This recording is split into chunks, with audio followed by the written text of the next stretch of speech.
दोस्तों, औषधियों की तलाश मैं लगातार करता रहता हूं और उसी कड़ी को आगे बढ़ाते हुए आज मैं एक ऐसी जगह पर आया हूं जहां पर मुझे एक बहुत ही शक्तिशाली जड़ी बूटी मिल गई और उस पौधे से मैं आपका परिचय कराने जा रहा हूं।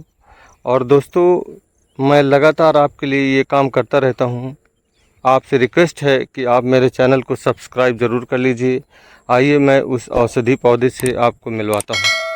तो दोस्तों, आइए मैं आपको उस औषधि पौधे, जो कि बहुत ही चमत्कारी औषधि पौधा है, ऐसा भी कहा जाता है कि इस पौधे से काले नाग का जहर भी उतर जाता है। कितना ही विषैला सर्प क्यों हो, उस सर्प के जहर को ये तुरंत उतार देने की क्षमता इस पौधे में है। दोस्तों, बहुत ही शक्तिशाली पौधा है, बहुत सारी बीमारियां इससे दूर होती हैं। तो आइए फाइनली मैं आपको इस पौधे को दिखाता हूँ। ये देखिए दोस्तों, ये यहाँ पर ये पौधा उगाया है। देखिए दोस्तों, इसकी इस प्रकार से ये बनावट होती है। दोस्तों, इस प्रकार से देखिए, इसकी तुलसी की तरह पत्तियां होती हैं और ये इस तरह से इसकी बनावट होती है। ये सफ़ेद छोटे छोटे इसमें फूल निकलते हैं। इस पौधे का नाम द्रोण पुष्पी है। दोस्तों, इसमें ये घड़े के आकार के ये फूल लगते हैं, इसीलिए शायद इसको द्रोण पुष्पी कहा जाता है। और ये सर्प के दंश को भी ठीक करने की इसमें क्षमता होती है। दोस्तों, ये जो पौधा आप देख रहे हैं, ये पौधा पूरे भारतवर्ष में पाया जाता है। और इसके अलावा दोस्तों, ये भारत के प्राचीन जितने पड़ोसी देश हैं वहाँ पर भी ये पाया जाता है। इस पौधे का वैज्ञानिक नाम ल्यूकस एस्पेरा है। यह लैमियासी परिवार से संबंध रखता है दोस्तों। और दोस्तों, इस पौधे को संस्कृत में द्रोणपुष्पी, चित्रकसूप और चित्र पत्रिका के नाम से जाना जाता है। हिंदी में इस पौधे को गोमा और मधुपति के नाम से जाना जाता है दोस्तों। और मराठी में इस पौधे को थम्बई और दक्षिण भारत में तुन्नी नाम से इसको जाना जाता है। इस पौधे की पत्तियों की खुशबू जो होती है वो तुलसी की तरह होती है। बिल्कुल जैसे तुलसी की महक होती है, उसी प्रकार से इसकी भी पत्तियों की महक होती है और इसकी पत्तियां तुलसी की पत्तियों जैसी ही दिखाई देती हैं। दोस्तों, आधुनिक मेडिकल साइंस ने इसको बहुत ही उपयोगी और लाभकारी बताया है। दोस्तों, बुखार हो, खांसी हो, ये पौधा बहुत ही प्रभावी ढंग से काम करता है। टाइफाइड हो, आंतों में का बुखार हो, ये सभी इससे ठीक होते हैं। पत्तियों का प्रयोग सबसे ज़्यादा इस पौधे की किया जाता है।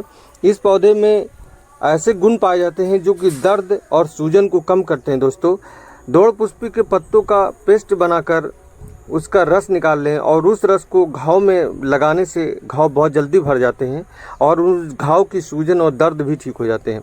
दाँत खाज खुजली है तो इसकी पत्तियों का पेस्ट बना लें और उसको वहाँ पर लेप करें तो दाँत खाज खुजली भी समाप्त हो जाती है। दोस्तों, इस पौधे को आप पहचान लीजिए। इस प्रकार से इसके फूल और इसका ये मतलब पूरा एक फूल जो होता है इसका, वहीं पर इसके बीज भी बनते हैं।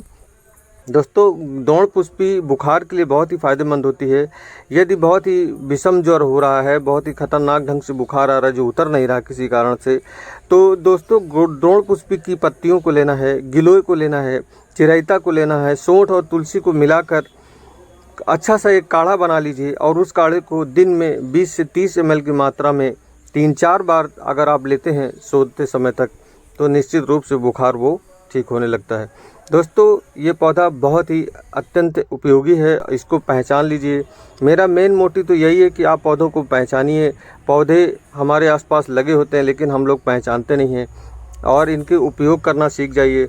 दोस्तों, ये पौधा बहुत ही उपयोगी है, बहुत ही लाभकारी है। इसको आप घर के गमले में भी लगा सकते हैं। 3-4 फुट तक का ऊंचा ये पौधा होता है। ज़्यादातर तो ये पौधा 2-2.5 फुट का, 1.5 फुट का मिलता है।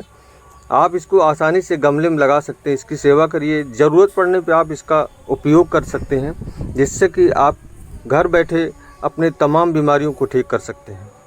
दोस्तों, यदि मलेरिया बुखार है तो इसकी द्रोणपुष्पी की पत्तियों का रस निकाल लें 5 ml तक लगभग, और थोड़ा सा काली मिर्च का चूर्ण मिलाकर उसको 2-3 बार सेवन करने से मलेरिया बुखार बहुत जल्दी ठीक हो जाता है। दोस्तों, द्रोणपुष्पी के उपयोगी जो भाग होते हैं वो इसका पूरा पंचांग आप ले सकते हैं। इसके पत्ते ज़्यादा उपयोग किए जाते हैं, जड़ का भी प्रयोग होता है और बीज भी इसके बहुत ही फ़ायदेमंद होते हैं। दोस्तों, आपसे एक रिक्वेस्ट है कि यदि आप इस पौधे का इस्तेमाल किसी बीमारी के लिए करते हैं तो आप किसी वैद्य या चिकित्सक से परामर्श ज़रूर कर लें। दोस्तों, ये हमारे जितने इंटरनल पार्ट हैं बॉडी के, लंग्स है, फेफड़े हैं, किडनी है, आंतें हैं, इन सभी को ये फ़ायदा पहुंचाता है। रक्त को साफ कर देता है पूरी तरह से, रक्त की सभी अशुद्धियां ठीक करके ये उसको प्रॉपर तमाम रोगों को दूर करता है हमारे शरीर को। इसलिए दोस्तों इसको देखिए मैंने अपने गमले में लगाया हुआ है और इसको मैं देखभाल रखता हूँ। आप भी इसी प्रकार से इस पौधे को अपने गमले में लगा लीजिए और तमाम छोटी छोटी बड़ी बीमारियों में इसका आप प्रयोग कर सकते हैं। दोस्तों ये नर्वस सिस्टम पर भी काम करता है, रक्त की सभी प्रकार की अशुद्धियों को ठीक करके ब्लड सर्कुलेशन को प्रॉपर करता है और उनको सर्कुलेशन को ठीक करता है। दोस्तों ये पौधा बहुत ही उपयोगी है। ये दिमागी तमाम तनाव टेंशन को भी दूर करता है और मिर्गी जैसी बीमारी में भी इसका प्रयोग किया जाता है। सर्पदंश में मैंने बताया आपको इसका प्रयोग सदियों से प्राचीन समय से किया जा रहा है। दोस्तों ये पौधा मुझे अचानक ही दिखाई दिया रास्ता चलते, तो मैंने इसका वीडियो बनाया और आपको इस पौधे की पहचान कराई, क्योंकि दोस्तों पौधे की पहचान करना बहुत ही ज़रूरी है। आप इन पौधों को पहचानेंगे तभी इनका संरक्षण करेंगे। मैं इन पौधों को ढूंढता रहता हूं आपके लिए। दोस्तों ये जानकारी आपको अच्छी लगी हो तो इस वीडियो को दूसरों को ज़रूर शेयर कर दीजिए, अपने दोस्तों मित्रों को ज़रूर शेयर करिए। आयुर्वेद की परंपरा बहुत ही समृद्ध रही है हमारे देश में, इसलिए इस पौधे को दूसरों को ज़रूर शेयर करिए और धीरे धीरे सभी लोगों तक इस जानकारी को पहुँचाइए। मिलते ऐसे किसी बहुत ही औषधि गुणों से भरपूर पौधे के साथ फिर मिलेंगे। तब तक के लिए आप धन्यवाद।